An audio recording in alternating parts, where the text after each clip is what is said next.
টলিউডের রাজপথে যখন সহস্র কণ্ঠে স্লোগান জাস্টিস ফর রাহুল, তখন কোথায় হারিয়ে গেলেন সেই অভিশপ্ত দুপুরের একমাত্র সাক্ষী অভিনেত্রী শ্বেতা, যে কিনা বিচার হওয়ার মিছিলে সবার আগে থাকার কথা থাকলেও আজ তিনি রহস্যজনকভাবে উধাও।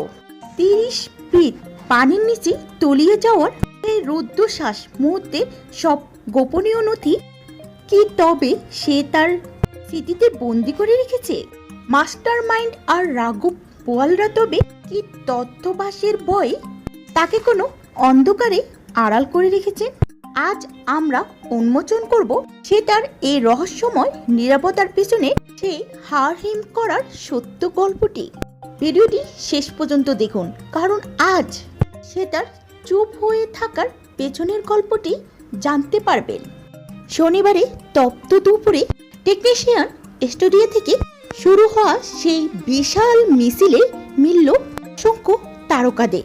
এছাড়াও রয়েছে আরো অনেকে, প্রসেনজিৎ চট্টোপাধ্যায় থেকে শুরু করে প্রিয়াঙ্কা সরকার। সবাই যখন রাহুলের হত্যার বিচার চেয়ে সরব, তখন সবার মনে একটি প্রশ্ন, কোথায় সেই সহ অভিনেত্রী শ্বেতা, যিনি রাহুলের শেষ মুহূর্তে সবচাই কাছের মানুষটি ছিলেন?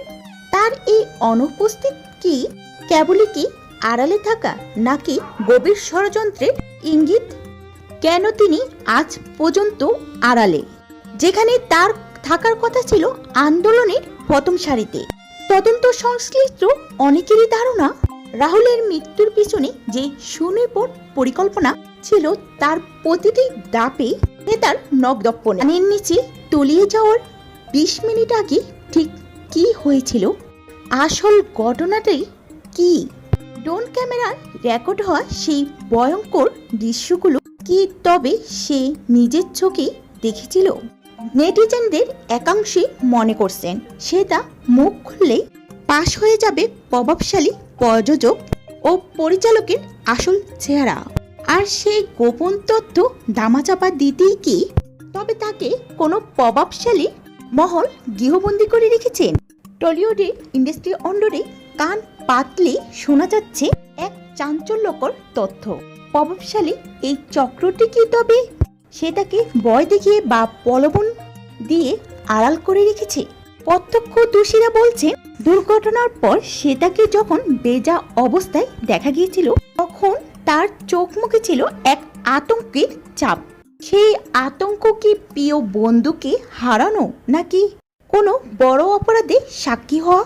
দুর্ঘটনার পরে শ্বেতার যে ভিডিওটি নেটপাড়া আলোড়ন তুলেছিল, সেখানে তিনি বারবার বলেছিলেন, আমরা দুজনেই তো পড়ে গিয়েছিলাম। আজ সেই ভিডিওর প্রতিটি শব্দই যেন গোয়েন্দাদের কাছে এক নতুন দাদা। সেটা যদি বেঁচে ফিরতে পারেন, তাহলে রাহুল কেন ফিরতে পারলেন না?